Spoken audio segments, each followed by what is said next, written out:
Dans un examen d'histoire, beaucoup de gens paniquent au moment d'arriver à la question longue, mais pas de panique.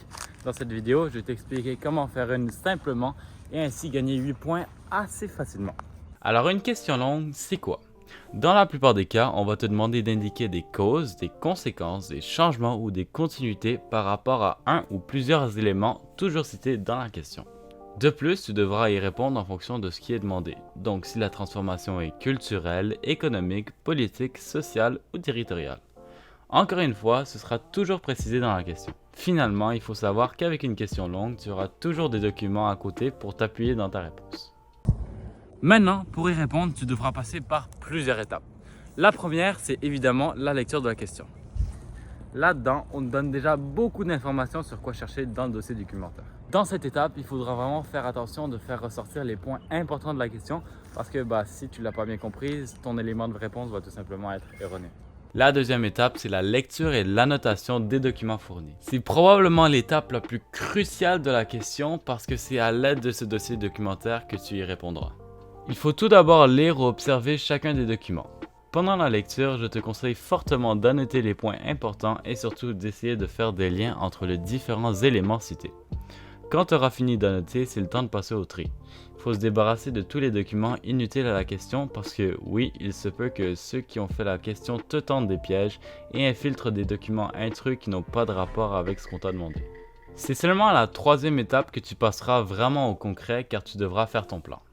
Alors je sais, rendu en secondaire 4, le plan n'est pas obligatoire parce que la seule chose que le prof corrige, c'est le texte final, mais je te conseille plus que tout de quand même le faire parce que, je le dis d'expérience, si tu commences ton texte sans réel plan, tu vas probablement t'emmêler les pinceaux en cours de route et ce que tu auras écrit n'aura aucune continuité, ce qui va te donner une assez mauvaise note. Donc, même si tu trouves que ça prend du temps, fais-le quand même pour avoir le moins de chances de perdre des points faciles. Maintenant, tu devras compléter ton plan en 4 phases. Dans la première phase, tu auras à indiquer ton élément de réponse sans pour autant utiliser des exemples du dossier documentaire. Ensuite, dans la deuxième phase, c'est à ce moment-là qu'il faudra expliquer et justifier ta réponse en utilisant les documents fournis. Enfin, il faut refaire la même chose une deuxième fois et le tour est joué. Pour la dernière étape de la question longue, il faudra transformer ce que tu as écrit dans ton plan en paragraphe complet.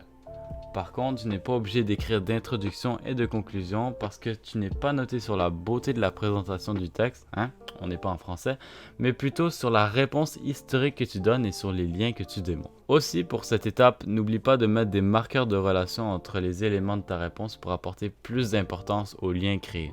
Pour que tu comprennes mieux, je vais utiliser cette question comme exemple.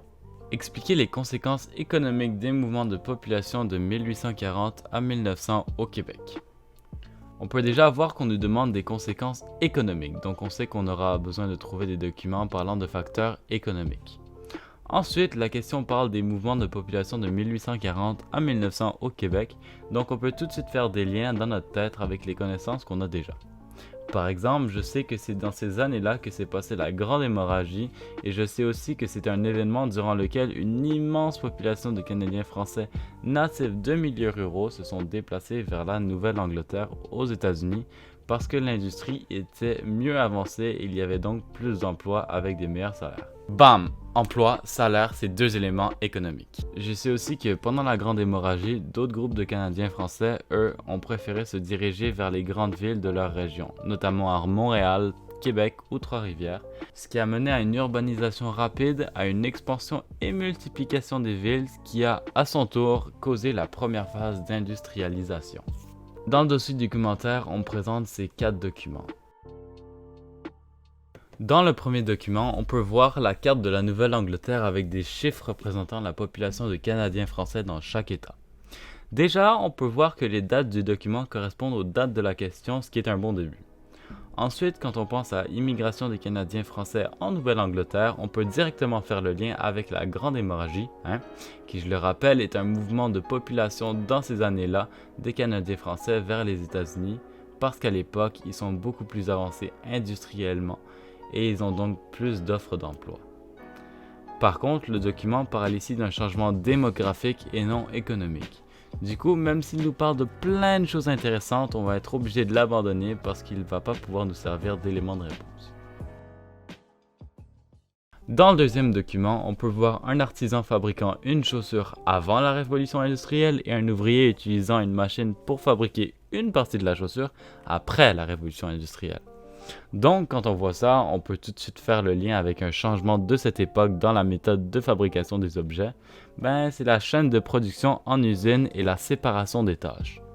Maintenant, le document correspond à la bonne période de temps et c'est un changement économique évidemment parce qu'il permet d'accélérer la production et ainsi de générer plus de profit.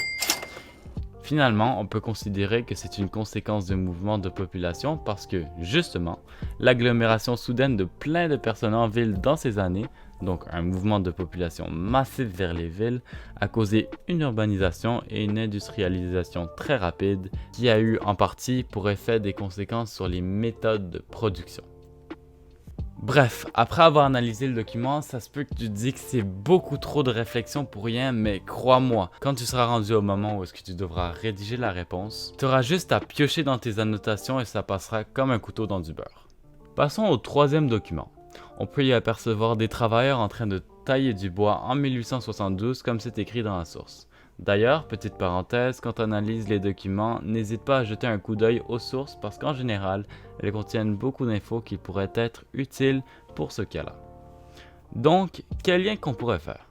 La première chose à laquelle je pense en voyant cette photo et en sachant que ça se passe en 1872, ce serait l'ouverture des régions de colonisation pour le travail agricole et pour l'industrie forestière, notamment l'Outaouais et le Saguenay comme tu l'as vu en classe. Cette ouverture de nouvelles régions a mené à un nouveau mouvement de population assez conséquent dans ces années, ce qui répond en partie à la question. De plus, le développement de l'industrie forestière en région, c'est évidemment une conséquence de ce mouvement de population. Le document répond donc parfaitement à la question et on va alors le garder.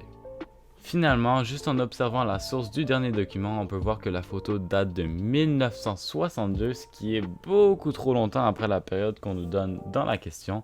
Donc, on peut directement barrer ce document parce qu'il n'a aucun rapport avec ce qu'on cherche. Maintenant, c'est le temps d'écrire le fameux plan. On va relire la question. Expliquez les conséquences économiques des mouvements de population de 1840 à 1900 au Québec. D'accord, alors déjà pour le premier élément de réponse, on pourrait écrire qu'il y a la découverte de la chaîne de production, une nouvelle méthode de travail. Pas obligé d'en dire plus parce que le reste de la justification va se faire dans le reste du paragraphe. En effet, dans la deuxième partie, c'est là où tu es censé expliquer ta réponse en t'appuyant sur un ou plusieurs documents. Pour le coup, je pourrais écrire que cette découverte est le fruit de l'industrialisation et donc une conséquence indirecte économique des mouvements de population. On peut aussi prouver l'impact économique que ça a eu sur la société avec le document 2 qui explique clairement que la nouvelle méthode de travail permet d'accélérer la production et donc d'augmenter les profits. Ensuite, tu peux faire la même chose avec le deuxième élément de réponse. Dans ce cas, mon texte final et donc ma réponse à la question longue serait le suivant. Premièrement, une conséquence économique des mouvements de population au Québec entre 1840 et 1900 serait la découverte de la notion du travail à la chaîne et la séparation des tâches. En effet, les mouvements de population ont mené à une forte industrialisation des villes et donc à de grands changements dans des méthodes de travail. De plus, dans le document 2, on peut voir que cette nouvelle manière de produire a vraiment impacté l'économie du Québec, notamment car la production est devenue incroyablement plus rapide. Deuxièmement, une autre conséquence serait la création d'une nouvelle industrie en région. Effectivement, suite à l'ouverture des régions de colonisation comme l'Outaouais et le Saguenay, un mouvement de population s'est fait ressentir dans ces endroits abondants en matières premières comme le bois. C'est ainsi que, comme on peut le constater dans le document 3, une industrie forestière s'est formée, ce qui a permis d'améliorer l'économie québécoise.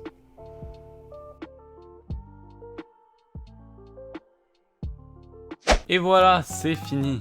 Assez simple, non?